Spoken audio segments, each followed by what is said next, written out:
What have you been doing with yourself, Mr. Compton?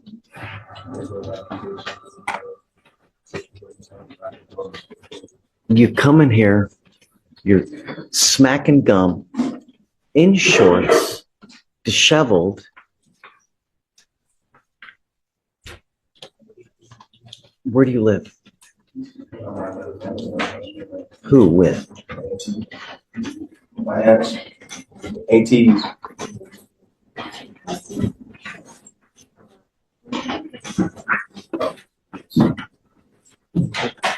How old are you? Did you graduate from high school? Yes, sir. Yes, sir. You don't look good. You just don't. You obviously not working, not making any money. You know, perception is reality, Mr. Compton. And if you're going to continue like this, you're going to have this same look when you're 52. But you're going to have a lot more missing body parts, hair, teeth. You're supposed to work your ass now at the tender age of 20s. So you set your future up.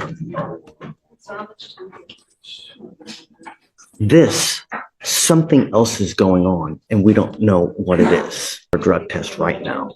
I want to know what, if anything, is in your system, first and foremost. If you fail to take a test, I'm going to make your bond so high. We're going to figure out what's going on with you because as it stands now, it just doesn't look good and you're going nowhere in life. And I'm going to do everything in my power to try to turn that around. Do you understand, Mr. Compton? The way that you've been conducting yourself, the way you look, it's not a good look. And you will become yet another statistic of the system. The system failed me. I will refuse to let the system fail you, and I will do everything in my power to prevent it from doing so. Do you understand? First and foremost, I'm sending you for a drug test. You must come right back. You are not allowed to just smoke weed and do nothing. Do you understand, Mr. Compton? You are still testing positive, and the next time you test positive, you will stay with me. Tell me, what have you done since the first time we've met 40 days ago that you've bettered yourself? What? Prove it. Yeah, Judge. He showed me his Indeed app. He's got, he's probably talked to 10 plus employers. How many interviews have you had? I didn't think I'd check. When is the last time you put in an application? Into who? Can you look at his phone, Judge, at the bench? Sure. Okay. So let's do this. Well, I'd like you to just take a seat. How many applications has he put in? How many dates has he done it with? And I'd like a full breakdown of what he's done in the last 40 days. Okay. You know, just other than just smoke weed, what has he done? Okay. Talked to Mr. Compton, looked at his Indeed app. So actually 10-3, before he came to court, he'd applied to Wendy's and they're in the process of rescheduling that interview. 10-12, he applied to Truth Barbecue and Whataburger. 10-19 applied to Food Market, Panera, Leaf and Grain. 10-25 applications to Domino's and Einstein Brothers. Do you not try to like Amazon or Starbucks? Oh, well, he has experience in the food service industry, so he's trying So to do what? anything with. Why don't you try with? You have to set lofty goals, right? You set your vision high. Go for the gusto. Go for the gold. Don't settle for down here. There are companies that are starting out $15, $19, $20 an hour. That's what you want because that's where you're going to make money. It's fast food. While it is, yes, it is a job, it's not the best thing out there. Set loftier goals for yourself. Start at Starbucks. Go to Amazon. They kill with, if you can get a job there, you're making $15, $17 an hour and you get great health insurance. That's where you need to start. It's great that you're doing here. Go for loftier goals. This is the judge doing two things at once, calling out the weed plus no progress cycle and rewarding effort with a roadmap. Notice the strategy. He's not ordering a job. He's pushing higher wage, benefits-heavy employers because stability reduces reoffending. And the drug test isn't gotcha, it's leverage. Test clean, keep freedom, keep popping positive, and bond gets brutal. Would you respond to this kind of courtroom tough coaching? When you leave here today, go to Starbucks, go to Amazon, Target, $19.75 an hour, nearly $20 an hour. Target.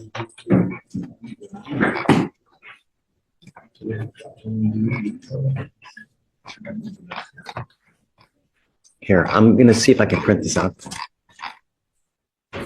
See if I can do that. I don't know if I can. The effort is there, Judge. While the effort's good, it could be better. You need to go to better places. I'm going to try to print stuff out. On your phone, you need to Google highest paying hourly jobs. And that's where you start your search. And when you go to an interview, how do you look when you go to an interview? Do you look like this? What do you do?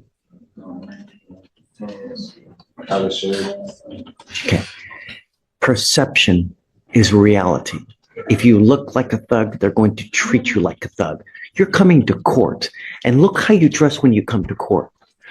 You're supposed to be better than that. If you come to me like this here and we're a judge and this is jails right there, that tells me that you have absolutely no respect. Are you dressing the same way with trying to get a job? If you are, it's not going to happen. You take a shower, you comb your hair, you shave, you put on nice clothes, you try to talk well, because that's who's interviewing you. Smell good, because if you go in there and you smell like a small farm animal, it's not going to go well. This is what you need to do to get a job. And this is what you do to get a good job, because that's how you get a job where you can move up in the world. Burger King and McDonald's, there's no advancement. That's what you want. You understand? Perception is reality. So when you go there, you need to look like you're gold, and then they're going to hire you. This, you'll get nowhere in life. I'm bringing you back in another 2 weeks. I want to see what you've done. Start with lofty goals. Starbucks, Target, Amazon. Do you understand? Make me proud. Come on, Mr. Compton. You can do it. All right. Hey, Judge. Thanks. Not happy with you.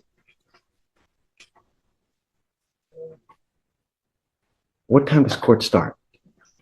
It was hard. It was hard to get here. I've been homeless. Can't really find a job. I've been trying. Just a little crazy, but Mr. Forrest, I made it. this is not your first time acting like this.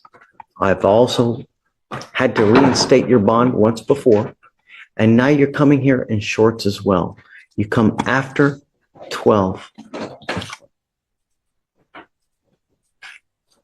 In life,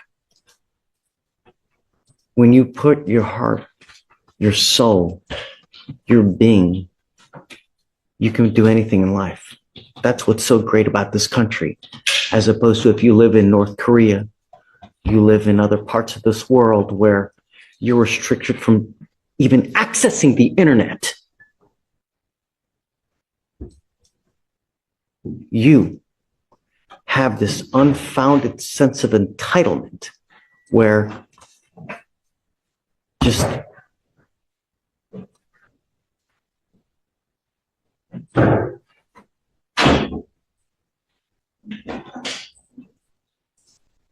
So I tried to get here. I didn't. It was real hard to get here.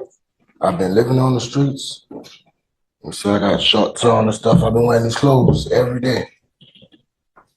have in your life here. It's just me. I've been homeless. Where's mom and dad? Mom? Yeah, but she got a boyfriend, so we don't want nobody to come by her. So it's just. So you just don't want to go over there. I guess that's what it is. No, she got a boyfriend, so So he don't. I guess he just want my mama to himself or something. I don't know, but I've been calling my mom. I'll be like, but I'm not about to really beg her, because I don't want to look at me like that, like just like I just need you that bad. So you do. No, But you do. Sometimes in life, you have to tuck your tail between and not try to man up when you ain't got nothing. It's better to go home where you have a roof over your head, and 9 times out of 10, I bet if you got a job and you came home and you gave your mom a little bread and a little help, it would go a long way, because this is what talks, not the shusha that comes out of your mouth, and where you just go home and you fight with the boyfriend and you fight with whoever it may be. No one is going to give you anything in life, Mr. Forrest. You got to earn it. no, that's what I'm trying to do. Using the street as an excuse when you have a place to go to doesn't fly. No, I didn't have a place to go to. You can always go home to mom. No, that's not what happened. What else do you have in your life besides your mother? I'm from New Orleans. I don't really know how I ended up here, but I've been here for so long. It was a time that I stayed in Fleischer before. I was with this girl named April. She lied and said that I hit her and all this. And then I was right here. And remember with the man, he lied and said I didn't pay him. And then I went to jail. He arrested me and sent me to the back. And then it came back that I was telling the truth. And then it was over and stuff. And I was with that girl. She sit back there in the back with me all the time in court every day. That was that time. But I was wrongly accused that time. That's not what I see. From the last charge? Mm-hmm. Yeah. My records show the complete opposite of what you're saying. But regardless, that doesn't matter. I don't know. I got a lot going on. So I'm just trying. How do you have a lot going on when you're just on the street? I'm still in the street. That's why it took me all to get here. So tell me what's going on. I don't know. It's like people don't like me or something. I apply for every job all around the world. I don't get it. I put on my little best clothes and still a little dirt. I button it all the way up. I come in there, I speak nice, and I just can't get no job. I don't know what's going on.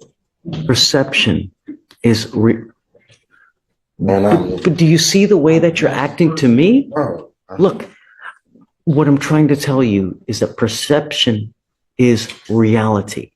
If you walk in and you walk in smug with the air of entitlement, meaning that you're greater than everyone, That's not me. you came in here to me like this, and I'm a judge. You're supposed to show as much respect to a judge as you can, because your literal life is in our hands. If I wanted to, I could throw your ass in jail now and make your bond $50,000. That's crazy. But that's reality. And what I'm trying to impart to Then you. last night I was like, what's going on? All of a sudden, your YouTube popped up on my phone. I was like, what? I was like, oh no. If I drug test you now, what's going to show up? Yeah. What else? Yeah. I was like, What else? that's it. I'm going to send you right now. Here. I'm going to send you. What I find, Mr. Forrest, that a lot of people prefer to live on the streets for 2 reasons. Number one, and most importantly, they don't like to live rules that mom or dad make in a house. Number one, bless you. Number 2, people like to use. And they like to use either alcohol I'm not or a, illegal drugs. I'm not a And the drug. problem is that doesn't jive with where you're living at home. They don't want to see it. They'd rather kick your ass out on the street than have to deal with that. I'm a drug addict. I don't do drugs. I think. If you really want a job, give me one of those flyers, will you please? That's all I've been trying to do, man. I don't be doing nothing wrong out here. Well, come on. Then I'm giving you, Other people. Mr. Forrest, I'm going to give you the opportunity now.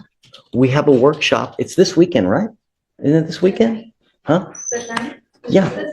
This weekend, I have a fair coming up. If you want a job, there's going to be loads of people with jobs to give you right there. It'll be like a guaranteed job to where I can work every day. Because I don't want to be outside all the time. I would like something that's just stable, you know, at least 10, 12 hours a day. Beggars can't be choosers, Mr. Forrest. You get what they have. I don't know what they're going to have, but you have to be ready to accept whatever they have to offer. And that's it. You're not going to be a rocket scientist. Don't expect a rocket science type salary. You get what they have. The problem is that you got to show up. And if you come with this attitude that I live on the streets, so I'm not going to show up to work at 9 o'clock. I'm going to show up to work at 11.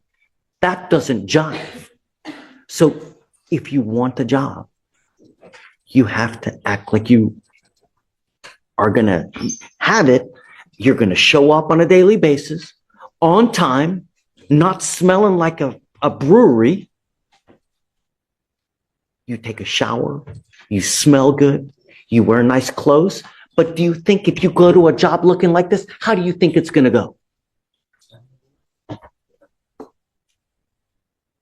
You're coming to court, and you should be looking at or near your best when you come to court. Looking like this with the excuse that you're on the street? Come on, man. If you want a job, this is the place to get it. I am now giving you the opportunity, Mr. Forrest. It's a guarantee. Nothing is guaranteed in life but death and taxes, my friend. Okay, this is the courtroom reality check, unfiltered. The judge is basically saying, you want stability? Then you have to show stability. And legally, this matters because bond is about trust and compliance. Showing up late, dressing like you don't care, and vague answers all scream risk. The job fair offer is a lifeline, but the warning is clear. Miss the drug test or skip court again, and freedom disappears. Do you think the judge is helping or humiliating? There is no freaking guarantee. You want a back rub too? Show up. If you show up and you look like $1 million, good things will happen for you. Show up, take a shower, dress nice, brush your teeth, and things will go well. I'm going to be there too, Mr. Forrest. I'm going to be out there helping as well. There's no excuse.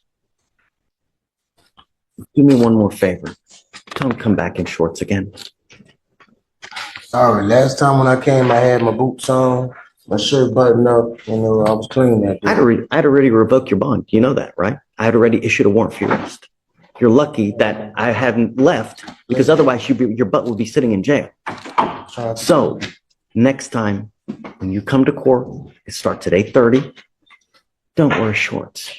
It's a complete sign of disrespect. I'm not trying to disrespect. I'm going to reinstate your bond now. I will give you an application for an appointed lawyer. It's now nearly 1 o'clock. Everyone's gone. You're going to have to bring it back. I'm going to set your case off for a couple weeks. Show up to this job fair. Because if you do, hopefully good things will happen for you. I just been waiting. Actually, I've been waiting on the opportunity. It's in your hands. I don't know if I'm coming off as like something wrong, something that's the complete opposite. Like I'm really out here trying. Like too many people don't try. Like I'm really trying. I ain't give up yet. I be laying on the ground every day, and I'm trying. I ain't never give up. Use my list of people. It's over. Mr. Forrest, I have a list of people that I'm expecting to show up on this program. Your name's now going on it. So this is what we're going to do. I will send you home with an application for an appointed lawyer. We will see you back in 2 weeks. I'm sending you for a drug test now because I want to know what, if anything's going to test. If you don't test, I will revoke your bond. Next time, come on time. Do you understand? Yeah. Okay. All right. Judge, you want to tell your results in 2 weeks as well? No, I want to know what the results are now, like today. And then if it's something that I hope not, we'll get a hold of Mr. Forrest and be sooner. All right. Good luck. See you on Saturday. Oh, Mr. Ford. George Ford. Hey man, what's with the banging? What's with the banging? You know, the thing is that you're hungry, you're banging, you're using more energy. You're going to make yourself more hangry. I'm sorry. No? You're hangry, as they say, like my kid, my 2-year-old kid. Yet he still won't eat. All right, Mr. Ford, let's see. Let's look at you up. Thanks. Okay, so Mr. Ford, you're charged with burglary of a motor vehicle. You're facing up to a year in jail and or a $4,000 fine. It looks like you guys have worked out an agreement. They're offering you 180 days in jail, and there is credit for the 6 days that you've done. Is this true or is this untrue? True. Is this what you want to do? Okay. It also looks like you have a prior. Is it? I don't even know. Oh, you have a prior unauthorized use of a motor vehicle, right? What's that? It's for jurisdiction purposes. That's all it is.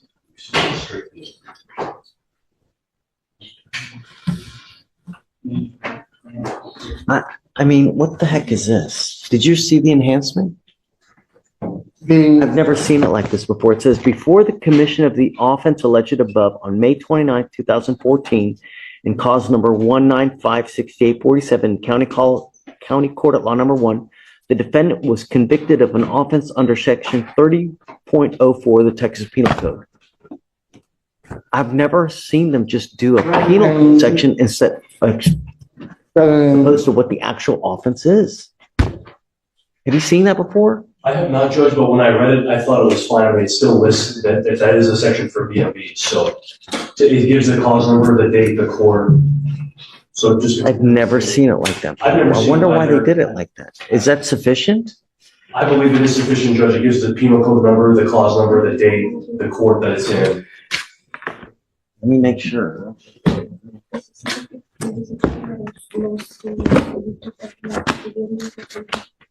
This is a big deal, Mr. Ford, because you got to understand that you can only have a certain number of BMVs, burglary for motor vehicles. That one.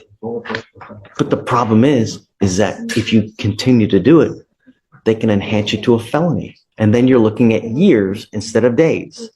The more BMVs you have, when you hit a certain one, then it's a felony. It used to be 4. Is it now? I think it's now 3, right? I believe so, Judge. Let me make sure, because now with this one, this now makes 2. Your next one, you're looking at a serious felony. Well, I hope not, but you got to know what you're facing. Forewarned is fair warned. You got to be on notice of it. I'm aware.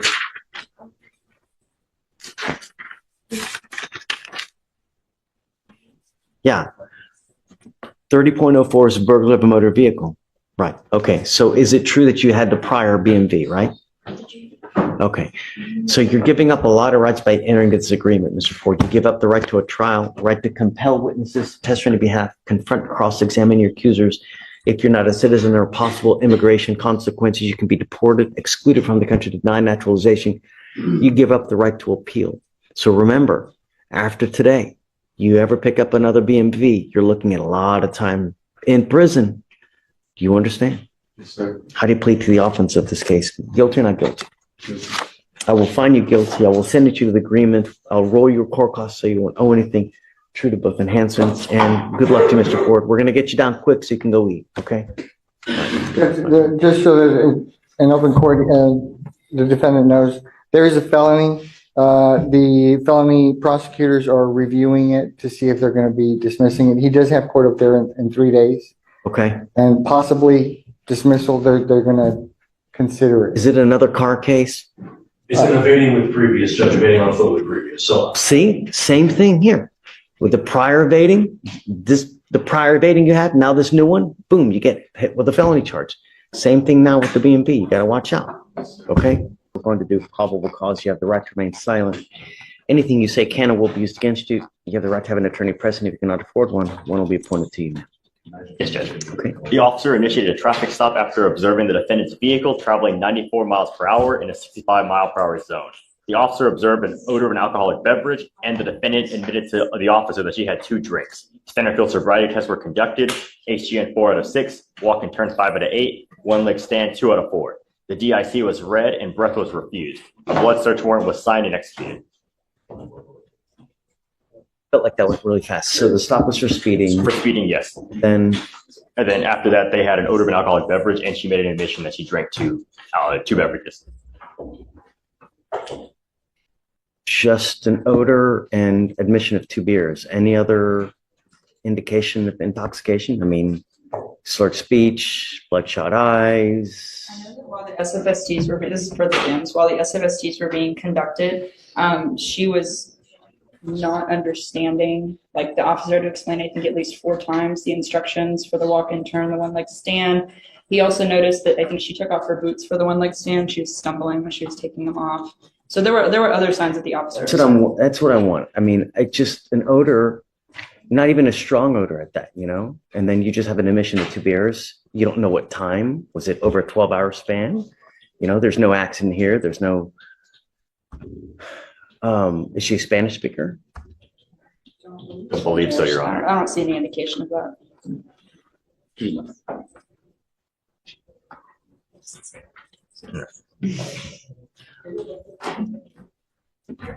And if I may, I've been doing DWIs for 10 years and I don't understand the instructions most of the time. As far as I can tell, the officer also just demonstrated it to her. I mean, which is per, you know, But I get the SFSTs, but I mean, to even get to the SFSTs, right? You have to show something that there's some indicia of intoxication. Here, all we have is an odor and admission of 2 beers. That's not enough. An odor of alcohol in and of itself is insufficient.